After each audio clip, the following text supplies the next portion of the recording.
يأتي على الناس زمان لا يبالي المرء أمن الحلال أم من الحرام رواه مسلم. معزز الكرام حضرات المفتي الكرام ولله المصلين الكرام পর্দায় বসানো আমার মা বোনেরা, আমরা আল্লাহ সুবহানাহু ওয়া তাআলার মহান দরবারে লাখ কোটি শুকরিয়া জ্ঞাপন করছি, যিনি আমাদেরকে বান্দার মাঠে আজকেও সালাতুল জুমআ আদায়ের লক্ষ্যে এই আলিয়ে জামিয়া মসজিদে আসার তৌফিক এনায়েত করেছেন। সেজন্য সকলে অন্তঃস্থল থেকে আলহামদুলিল্লাহ। অসংখ্য অগণিত দরুদ ও সালাম বর্ষিত হোক মানবতার মুক্তির দূত সর্বকালের সর্বশ্রেষ্ঠ মহামানব সাইয়্যিদুল মুরসালিন খাতামুন নবিয়্যিন মুহাম্মদ আরবি সাল্লাল্লাহু আলাইহি ওয়াসাল্লামের উপর সকলে বলুন আল্লাহুম্মা সাল্লি আলাইহি আল্লাহুম্মা বারিক আলাইহি। প্রিয় উপস্থিতি, আজকে আমাদের সালাতুল জুমআ খুতবার বিষয় হচ্ছে হারাম উপার্জন। হারাম উপার্জন সম্পর্কে এক গুরুত্বপূর্ণ তথ্যবহুল আলোচনা পেশ করার প্রয়াস চালাবো ইনশাআল্লাহ আজিজ। ওয়া মা তাওফীকি ইল্লা বিল্লাহ আলাইহি তাওয়াক্কালতু ওয়া ইলাইহি উনীব। সম্মানিত উপস্থিতি, হারাম উপার্জন বিষয়টি বর্তমান সময়ের জন্য খুবই গুরুত্বপূর্ণ একটি বিষয়। কারণ হচ্ছে আজকে আমাদের সমাজে অধিকাংশ মানুষ হারামের সাথে জড়িত। হারাম উপার্জন কোনো না কোনোভাবে করেই চলছে। একদিকে এক শ্রেণীর লোকেরা হারাম বিষয়ে ইলম না থাকার কারণে অহরহ হারামের সাথে জড়িত হয়ে পড়ছে। অপরদিকে আরেক শ্রেণীর লোকেরা লোভ লালসাকে পুঁজি করে হারামের সাথে জড়িত হচ্ছে। তো মোট কথা, আজকে দেখা যাচ্ছে আমাদের সমাজে অধিকাংশ লোক হারামের সাথে জড়িত। তো যেহেতু অধিকাংশ লোক হারাম উপার্জনের সাথে জড়িত, তাই বিষয়টি আমাদেরকে একটু অনুধাবন করতে হবে। অথচ আল্লাহ সুবহানাহু ওয়া তাআলা এই হারাম উপার্জন সম্পর্কে কঠিন হুঁশিয়ারি করেছেন। এমনিভাবে রাসূলুল্লাহ সাল্লাল্লাহু আলাইহি ওয়াসাল্লাম একাধিক হাদিসে হারাম উপার্জন সম্পর্কে আমাদেরকে কঠিনভাবে হুঁশিয়ারি করেছেন। বিধায় আমরা যারা মুসলিম দাবিদার, আমাদেরকে হারাম উপার্জন থেকে অবশ্যই বেঁচে থাকতে হবে। তো হারাম উপার্জন থেকে যদি আমরা বাঁচতে চাই, সুতরাং হারাম বিষয়ে আমাদের জ্ঞান রাখা খুবই প্রয়োজন। এজন্য আসুন হারাম উপার্জন সম্পর্কে স্বয়ং আল্লাহ সুবহানাহু ওয়া তাআলা কি বলেছেন এবং রাসূলুল্লাহ সাল্লাল্লাহু আলাইহি ওয়াসাল্লাম আমাদেরকে কি দিক নির্দেশনা দিয়েছেন সেই বিষয়গুলো জেনে নিই। প্রিয় উপস্থিতি, হারাম উপার্জন করলে ইবাদত কবুল হয় না, একথা আমরা সকলেই জানি। হারামের সাথে জড়িত থাকলে সমস্ত ইবাদত বাতিল হয়ে যায়। সুতরাং এই বিষয়টি আমাদের জন্য অত্যন্ত গুরুত্বপূর্ণ। তাই হারাম থেকে বেঁচে থাকার ব্যাপারে আজকে আমাদের কয়েকটা পয়েন্ট নিয়ে আলোচনা হবে। শুরুতে আমরা আল্লাহ সুবহানাহু ওয়া তাআলা যে আমাদেরকে হারাম থেকে বেঁচে থাকার নির্দেশ দিয়েছেন এ সম্পর্কে আমরা সূরাতুন নিসা 29 নম্বর আয়াতটি শুনব। তো দেখেন, এই আয়াতে আল্লাহ সুবহানাহু ওয়া তাআলা বলেন, ইয়া আইয়ুহাল্লাযীনা আমানু লা তা'কুলু আমওয়ালাকুম বাইনাকুম বিল বাতিল ইল্লা আন তাকুনা তিজারাতান আন তারাদিন মিনকুম। আল্লাহ সুবহানাহু ওয়া তাআলা এই সূরা নিসা 29 নম্বর আয়াতে বলেন, হে ঈমানদারগণ, লা তা'কুলু আমওয়ালাকুম বাইনাকুম বিল বাতিল, তোমরা একে অপরের সম্পদকে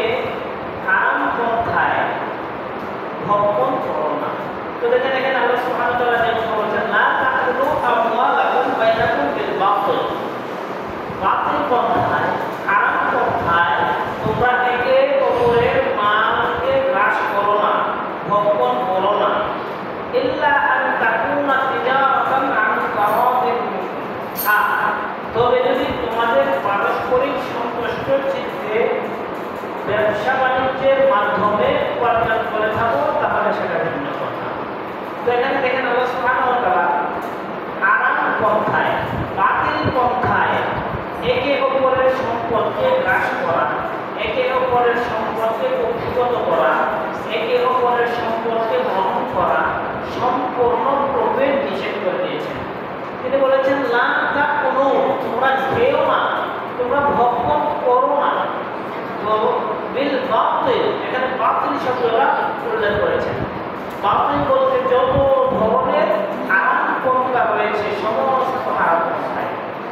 এরপরে আল্লাহ সুবহানাহু ওয়া তাআলা পারস্পরিক সন্তুষ্ট চিত্তে যে ব্যবসা বাণিজ্য হয় সেটার কথা ভিন্ন বলে আখ্যায়িত করেছেন। তার মানে ব্যবসা বাণিজ্যের মাধ্যমে যদি সন্তুষ্ট চিত্তে হয় সেটা বৈধ, আর যদি একে অপরকে জুলুম করে একে অপরের উপর বাতিল পন্থায় যদি উপার্জন করে তাহলে সেটাকে তিনি হারাম বলেছেন। আর হারামটাকে গ্রহণ না করার জন্য তিনি সর্বপ্রথম আমাদেরকে নির্দেশ দিয়েছেন। তো দেখেন আল্লাহ সুবহানাহু ওয়া তাআলা সর্বপ্রথম আমাদেরকে নির্দেশ দিয়েছেন, আর যত ধরনের হারাম পন্থা আছে সমস্ত হারাম পন্থায় উপার্জন নিষেধ কথা তিনি আমাদেরকে জানিয়েছেন। এরপর দেখেন দ্বিতীয় নম্বর পয়েন্টে আমরা যে জিনিসটি বুঝবো সেটা হচ্ছে হারাম পন্থায় যদি কেউ বেশি উপার্জন করে এর চেয়ে হালাল পন্থায় যদি কম উপার্জন করে সেটা উত্তম বলে তিনি আখ্যায়িত করেছেন। তার মানে একজন ব্যক্তি হারাম পন্থায় যদি লক্ষ লক্ষ টাকা উপার্জন করে তো এই টাকাটার মধ্যে বরকত হবে না, এই টাকা বরং তাকে ক্ষতির দিকে নিয়ে যাবে। পক্ষান্তরে কেউ যদি হালাল পন্থায় বৈধ পন্থায় অল্প টাকা উপার্জন করে সেটার মধ্যে বরকত থাকবে, সেটা আল্লাহ সুবহানাহু ওয়া তাআলা করবেন। এই জন্য তিনি সূরাতুল মাইদার 100 নম্বর আয়াতে এই বিষয়টি ক্লিয়ার করেছেন। তিনি বলেন কুল লা ইয়াস্তাবিল খাবিসু ওয়াত তাইয়িব ওয়ালাউ আ'জাবাকা কাসরাতুল খাবিস। হে নবী আপনি লোকদিগকে বলে দিন লা ইয়াস্তাবিল খাবিসু ওয়াত তাইয়িব, মন্দ এবং ভালো দুইটা একসাথে হতে পারে না, একত্রিত হতে পারে না, এক সমান হতে পারে না। তো আল্লাহ সুবহানাহু ওয়া তাআলা স্পষ্ট বর্ণনা করেছেন কুল লা ইয়াস্তাবিল খাবিসু ওয়াত তাইয়িব। এরপর তিনি কি বলেন ওয়ালাউ আ'জাবাকা কাসরাতুল খাবিস, যদিও খাবিস বা মন্দ যেটা রয়েছে হারাম পন্থায় যেটা রয়েছে এটা যদি আধিক্য হয়, অনেক বেশি হয়, অনেক বেশির কারণেও সেটা গ্রহণযোগ্য নয়। আল্লাহ সুবহানাহু ওয়া তাআলা বলেছেন যে মন্দটা যদি অনেক বেশিও হয় সেটার দিকে যদি মানুষের মন ধাবিত হয় সেটা আল্লাহ সুবহানাহু ওয়া তাআলা কবুল করবেন না। ওয়ালাউ আ'জাবাকা কাসরাতুল খাবিস, এরপর তিনি বলেন ফাত্তাকুল্লাহ ইয়া উলিল আলবাব লাআল্লাকুম তুফলিহুন। হে জ্ঞানীরা ফাত্তাকুল্লাহ, তোমরা আল্লাহকে ভয় করো, আল্লাহকে ভয় করো। এরপর তিনি বলেন লাআল্লাকুম তুফলিহুন, যাতে করে তোমরা কামিয়াব হতে পারো, সফলতা অর্জন করতে পারো।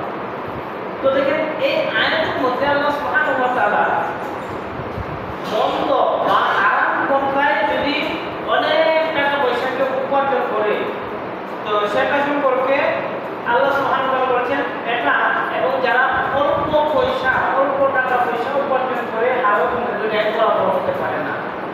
তার মানে হারাম পন্থায় অত্যাধিক পরিমাণে উপার্জন করলেও সেটার মধ্যে বরকত থাকবে না, বরং সেটার মধ্যে আল্লাহর গজব থাকবে। আর হালাল পন্থায় যদি অল্প উপার্জন করে সেটার মধ্যে বরকত থাকবে। এই জন্য আমাদেরকে হালাল পন্থায় উপার্জন করতে হবে। এরপরে আমরা তৃতীয় পয়েন্টে যে বিষয়টি জানার চেষ্টা করবো সেটা হচ্ছে হালাল এবং হারাম যাচাই না করা, এটা হচ্ছে কাফেরদের কাজ।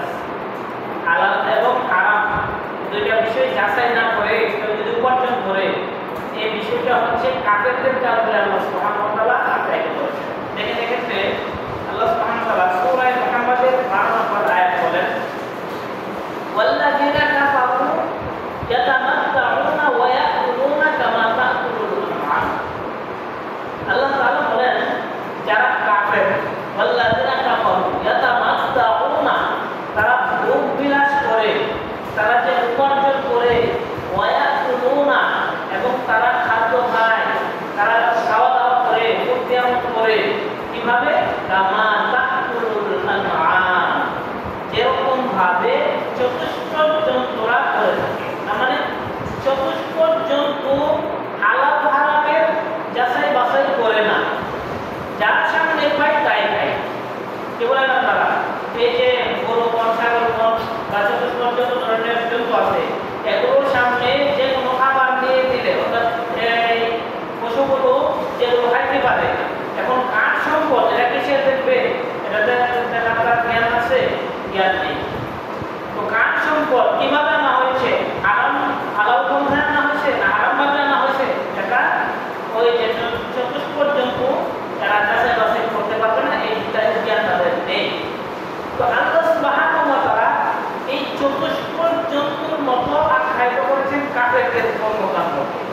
তার মানে কাফেরদের কাজ হচ্ছে তারা যাচাই বাছাই করবে না, কোনটা হালাল কোনটা হারাম এই বিষয়ে যাচাই বাছাই না করে তারা যেভাবে মন চায় সেভাবে পানাহার করতেছে, যেভাবে মন চায় সেভাবে উপার্জন করতেছে। কিন্তু দুঃখজনক বিষয় হলো কাফেরদের যে অবস্থা, আজকে আমাদের মুসলিম সমাজের অধিকাংশ লোকদেরও একই অবস্থা হয়ে গেছে।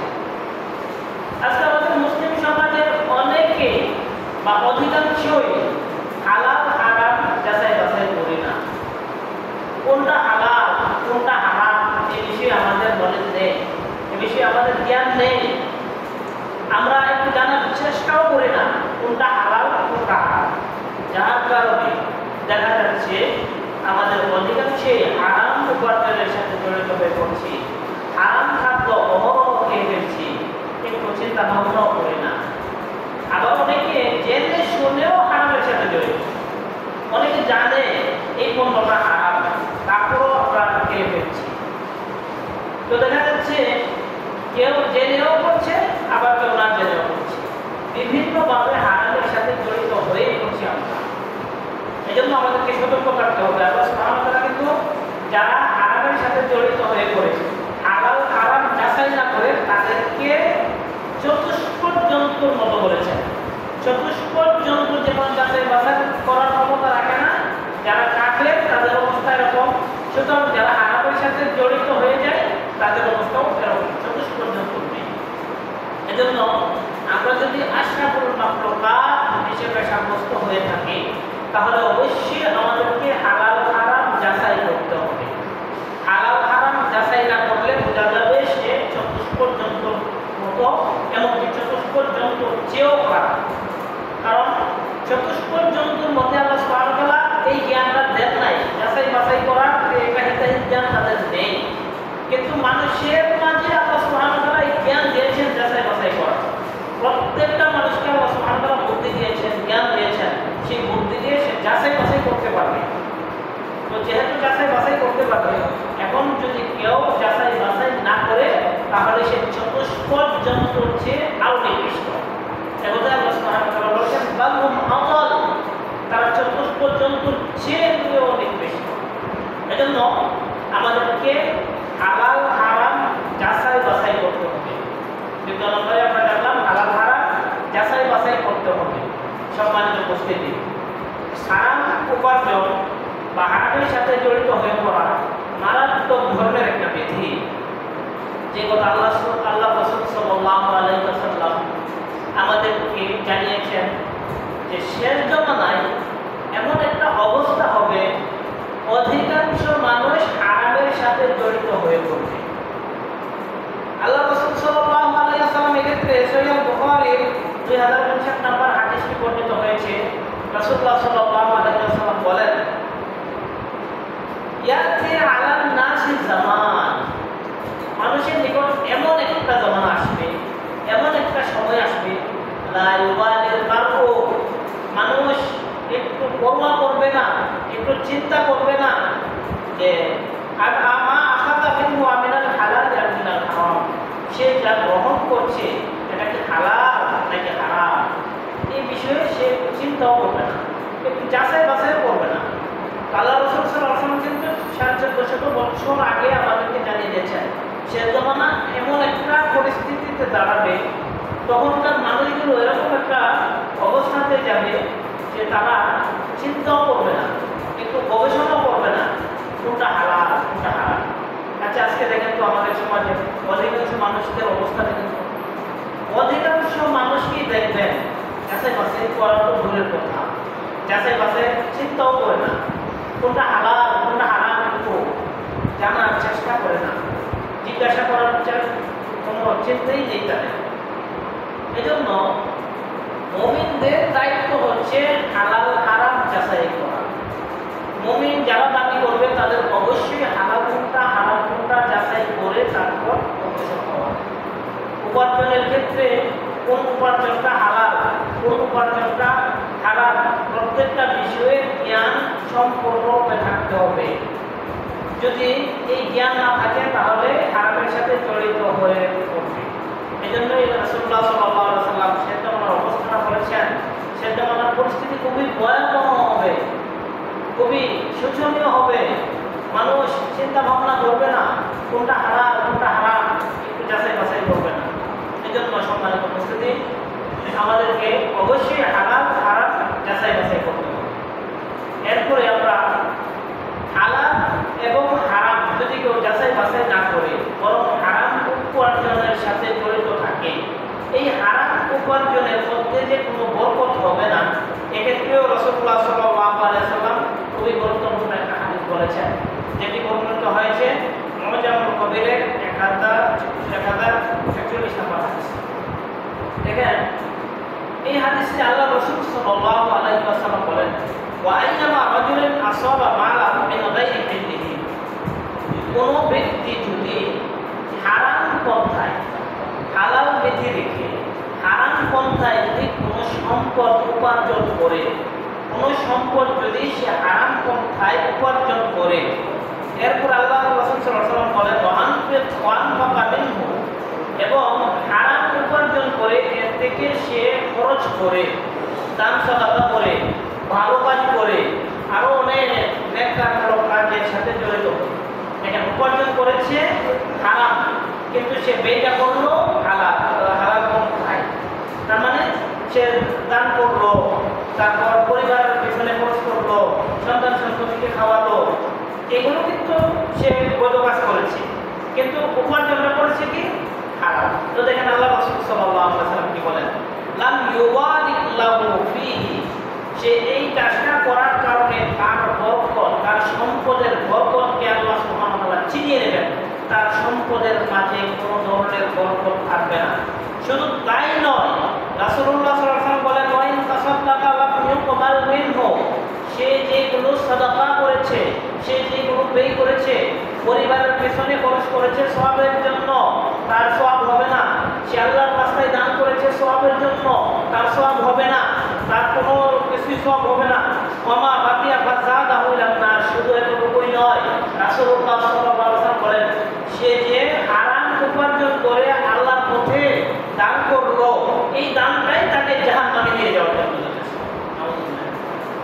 দেখেন আজকে আমাদের সমাজের অবস্থা, আজকে আমাদের সমাজে এরকম অনেক লোক পাবেন যারা হারামভাবে উপার্জন করে, সুদের সাথে জড়িত, ঘুষের সাথে জড়িত, বা অন্যায়ভাবে মানুষের সম্পর্কে কুক্ষিগত করে, হারাম উপার্জন করে, ব্যবসায়ের ঝামেলা করে, বিভিন্নভাবে উপার্জন করে হারাম পন্থায় উপার্জন করে করে কি মসজিদে নিয়ে দান করে, মানুষদেরকে দেখায় অমুক ব্যক্তি এত এত এত টাকা দান করেছে, মানুষদের কাছে সে সুপরিচিত হয়, মানুষ মনে করে সে অনেক বড় দানবী। আল্লাহ রাসূল সাল্লাল্লাহু আলাইহি ওয়াসাল্লাম কি বলেছেন, সেই ভালো কাজ করলো, তার মানে একদিকে উপার্জন করলো হারাম, এরপরে সে ভালো কাজ করলো, নেককারমূলক কাজ করলো, কিন্তু এই নেক কাজটা তাকে জাহান্নামে নিয়ে যাবে, কারণ সে উপার্জন করেছে হারাম। হারাম উপার্জন করে যতই দান দক্ষিণা করো, হারাম উপার্জন করে যতই আল্লাহর রাস্তায় দেয়, হারাম উপার্জন করে যতই কল্যাণমূলক কাজ করুক না কেন, সেগুলো আল্লাহ সুবহানাহু ওয়া তাআলা কবুল করবেন না, বরং ওই দানগুলো তাকে জাহান্নামে নিয়ে যাওয়ার জন্য যথেষ্ট হবে। এজন্য সম্মানিত উপস্থিতি, আল্লাহ রাসূল সাল্লাল্লাহু আলাইহি ওয়াসাল্লাম আরো বলেন ইন্নাল খাবিসা লা ইউকাফিরুল খাবিস, কেউ যদি হারাম পন্থায় উপার্জন করে এই উপার্জনটা তাকে খারাপের দিকেই ধাবিত করবে। আর যদি সে হালাল পন্থায় উপার্জন করে তাহলে সে হালাল উপার্জনের মাধ্যমে যে সমস্ত দান দক্ষিণা করলো, যে সমস্ত ইবাদত বন্দেগী করলো, সবগুলোকে আল্লাহ সুবহানাহু ওয়া তাআলা কবুল করবেন। এরপর দেখেন, হারাম উপার্জন করলে আল্লাহ সুবহানাহু ওয়া তাআলা ওই ব্যক্তির দোয়াও কবুল করবেন না। কেউ যদি হারাম উপার্জন করে, ওই ব্যক্তি যদি দোয়া করে, যতই দোয়া করছে, দোয়া আল্লাহ সুবহানাহু ওয়া তাআলা কবুল করবেন না। এক্ষেত্রে আল্লাহ রাসূল সাল্লাল্লাহু আলাইহি ওয়াসাল্লাম গুরুত্বপূর্ণ একটা হাদিস বলেছেন। আপনারা কথা বুঝতেছেন নি? আমার সবাই তো বুঝেন তো। দেখেন, হারাম উপার্জন করে যদি দোয়াও করে সে দোয়া আল্লাহ সুবহানাহু ওয়া তাআলা কবুল করবেন না। রাসূলুল্লাহ সাল্লাল্লাহু আলাইহি ওয়াসাল্লাম বলেন, ইন্নাল্লাহা তাইয়্যিব লা ইয়াকবালু ইল্লা তাইয়্যিবা। আল্লাহ সুবহানাহু ওয়া তাআলা হচ্ছেন পবিত্র। আল্লাহ কি? পবিত্র। লা ইয়াকবালু ইল্লা তাইয়্যিবা, তিনি পবিত্র বস্তু ছাড়া গ্রহণ করেন না। কোন ব্যক্তি যদি পবিত্র বস্তু আল্লাহর রাস্তায় প্রবেশ করে সেটা তিনি গ্রহণ করবেন, কারণ তিনি পবিত্র। পক্ষান্তরে হারাম উপার্জন করে যদি আল্লাহর রাস্তায় ব্যয় করে সেটা তিনি গ্রহণ করবেন না। এরপরে তিনি বলেন, ওয়াইনাল্লাহা আমারাল মুমিনিনা বিমা আমারা বিহিল মুরসালিন। আল্লাহ সুবহানাহু ওয়া তাআলা মুমিনদেরকে তাই নির্দেশ দিয়েছেন যা রাসূলদেরকে নির্দেশ দিয়েছেন। রাসূলদেরকে আল্লাহ তাআলা কি নির্দেশ দিয়েছেন? রাসূলদেরকে নির্দেশ দিয়েছেন, ইয়া আইয়ুহার রাসূলু কুলু মিনাত তাইয়্যিবাত ওয়া'মালু সালিহান। হে রাসূলগণ, তোমরা উত্তম এবং হালাল পন্থায় ভক্ষণ করো। কারণ হালাল উপার্জনের মাধ্যমে যেগুলো উপার্জিত হয় সেগুলো ভক্ষণ করো। এরপরে তিনি বলেন, ওয়া'মালু সালিহান, এবং তোমরা নেক কাজ করো। তো দেখেন, এখানে রাসূলদেরকে নির্দেশ দিয়েছেন হালাল পন্থায় উপার্জনের জন্য, হালাল ভক্ষণ করার জন্য, হারাম থেকে বেঁচে থাকার জন্য। তো মুমিনদেরকেও সেই নির্দেশই দিয়েছেন। এরপর তিনি বলেন, সুম্মা যাকারা রাজুলান ইউতিলুস সাফার আশআসা আকবার। আল্লাহ রাসূল সাল্লাল্লাহু আলাইহি ওয়াসাল্লাম একজন ব্যক্তির কথা উল্লেখ করলেন। একজন ব্যক্তি, সে মুসাফির অবস্থায়, সে সফর অবস্থায় আছে। তো মুসাফির অবস্থায়, সফর অবস্থায় আল্লাহ সুবহানাহু ওয়া তাআলা দোয়া কবুল করেন। কেউ যদি সফর অবস্থায় থাকে তার দোয়া কবুল করেন। এরপরে ওই ব্যক্তিকে আবার অনেক দূর সফর করার পরে দেখা গেল সে একটা বিপদগ্রস্ত হয়ে পড়লো, তার যানবাহনের বিপদ, বা সে যে অনেক দূরে গেছে, তার যানবাহন হারিয়ে ফেলেছে, অথবা সে বড় ধরনের একটা বিপদের মধ্যে আছে। তো বিপদগ্রস্ত ব্যক্তির দোয়া আল্লাহ সুবহানাহু ওয়া তাআলা কবুল করেন। তো বিপদ অবস্থায় যদি কেউ দোয়া করে আল্লাহ কবুল করেন। কিন্তু আল্লাহ রাসূল সাল্লাল্লাহু আলাইহি ওয়াসাল্লাম বলেন, ইউতিলুস সাফার আশআসা আকবার। সে বিপদগ্রস্ত অবস্থায়, মুসাফির অবস্থায় আল্লাহর কাছে সে হাত তুলে দোয়া করছে, ইউতিলুস সাফার। কিন্তু আল্লাহ রাসূল সাল্লাল্লাহু আলাইহি ওয়াসাল্লাম বলেন, ওই ব্যক্তি যে দোয়া করছে, জামুতু ইয়াদাইহি ইলাস সামা, আকাশের দিকে হাত উত্তোলন করে সে আল্লাহর কাছে বলছে, ইয়া রাব্বি ইয়া রাব্বি, ইয়া আল্লাহ, আমি এই সমস্যায় আছি, আমি এই বিপদের মধ্যে আছি, আমাকে বিপদ থেকে উদ্ধার করেন। তো রাসূলুল্লাহ সাল্লাল্লাহু আলাইহি ওয়াসাল্লাম বলেন, এই ব্যক্তিটির অবস্থা তো এইরকম। একদিকে সে মুসাফির অবস্থায়, উচিত ছিল আল্লাহ সুবহানাহু ওয়া তাআলা তার দোয়া কবুল করবেন। এমনিভাবে সে সফর অবস্থায় আছে এবং বিপদগ্রস্ত অবস্থায় আছে। তো বিপদগ্রস্ত অবস্থায় থাকলে আল্লাহ সুবহানাহু ওয়া তাআলা দোয়া কবুল করবেন। কিন্তু রাসূলুল্লাহ সাল্লাল্লাহু আলাইহি ওয়াসাল্লাম বলেন, ওয়া মা তাআমুহু হারাম। কিন্তু সে এতদিন যা খাবার খেয়েছে সেগুলো হারাম খেয়েছে, সে হারামের সাথে জড়িত ছিল। ওয়া মাশরাবুহু হারাম, সে যা পানীয় পান করেছে সেগুলো হারাম ছিল। ওয়া মালবাসুহু হারাম, সে যা পরিধান করেছে বস্ত্র, সেগুলো সে হারাম পন্থায় সে এই বস্ত্রগুলো পরিধান করেছে। তো রাসূলুল্লাহ সাল্লাল্লাহু আলাইহি ওয়াসাল্লাম বলেন, মান্না ইস্তাজাবু লিযালিক, ওই ব্যক্তির কাছে আল্লাহ কিভাবে সাড়া দেবেন? অসম্ভব, হতে পারে না। ওই ব্যক্তি যতই বিপদগ্রস্ত হোক, ওই ব্যক্তি মুসাফির হোক না কেন, তার তো আল্লাহ সুবহানাহু ওয়া তাআলা কবুল করবেন না। কারণ সে হারামের সাথে জড়িত, সে হারাম খেয়েছে, সে হারাম পান করেছে, সে হারাম পরিধান করেছে। তো আর এইগুলো হারাম থাকার কারণে রাসূলুল্লাহ সাল্লাল্লাহু আলাইহি ওয়াসাল্লাম বলেন, তার তো আল্লাহ কবুল করবেন না, করতে পারেন না। এজন্য সম্মানিত উপস্থিতি, হারাম উপার্জন মারাত্মক ধরনের একটা বৃদ্ধি। আজকে আমাদের সমাজে রমজানের মধ্যে ঢুকে গেছে হারাম বস্তু, বিভিন্ন রকমের হারাম আমাদের সমাজে ঢুকে গেছে।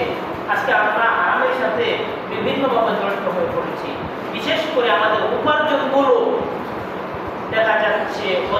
বিষয়ে হারাম।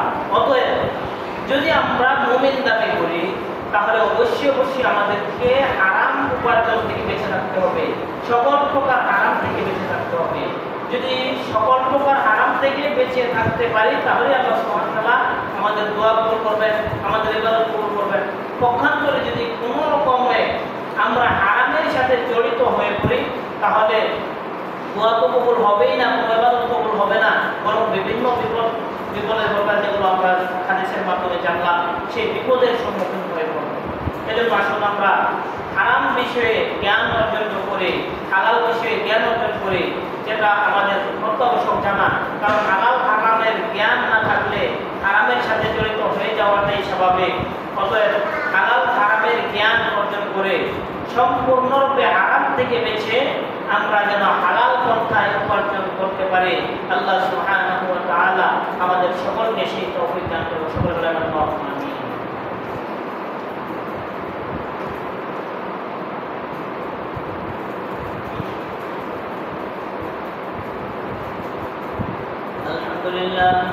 الحمد لله نحمده ونستعينه ونستغفره ونؤمن به ونتوكل عليه ونعوذ بالله من شرور انفسنا ومن سيئات اعمالنا من يهده الله فلا مضل له ومن يضلل فلا هادي له واشهد ان لا اله الا الله وحده لا شريك له واشهد ان محمدا عبده ورسوله اما بعد فقد قال الله تعالى في كلامه المجيد اعوذ بالله من الشيطان الرجيم ان الله وملائكته يصلون على النبي يا ايها الذين امنوا صلوا عليه وسلموا تسليما اللهم صل على محمد وعلى ال محمد كما صليت على ابراهيم وعلى ال ابراهيم انك حميد مجيد اللهم بارك على محمد وعلى ال محمد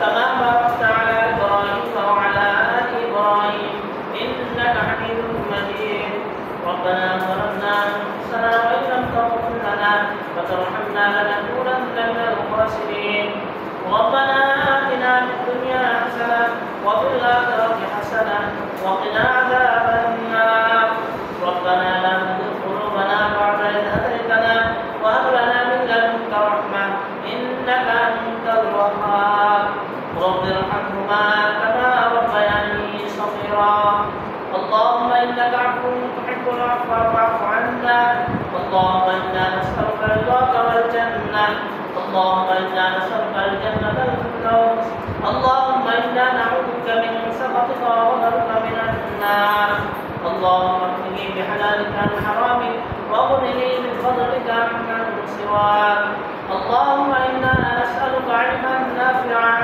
وعملا متقبلا ورزقا واسعا اللهم حبب إلينا الإيمان وزينه في قلوبنا وكره إلينا الكفر والفسوق والعصيان اللهم أعز الإسلام والمسلمين اللهم انصر المسلمين والمجاهدين اللهم انصر من نصر دين محمد صلى الله عليه وسلم واجعلنا منهم اللهم اغفر من قتل دين محمد صلى الله عليه وسلم ولا تجعلنا منهم عباد الله رحمكم الله إن الله يأمر بالعدل والإحسان وإيتاء ذي القربى وينهى عن الفحشاء والمنكر والبغي يعظكم لعلكم تذكرون فاذكروني أذكركم واشكروا لي ولا تكفرون. সকলে সামনে টাকা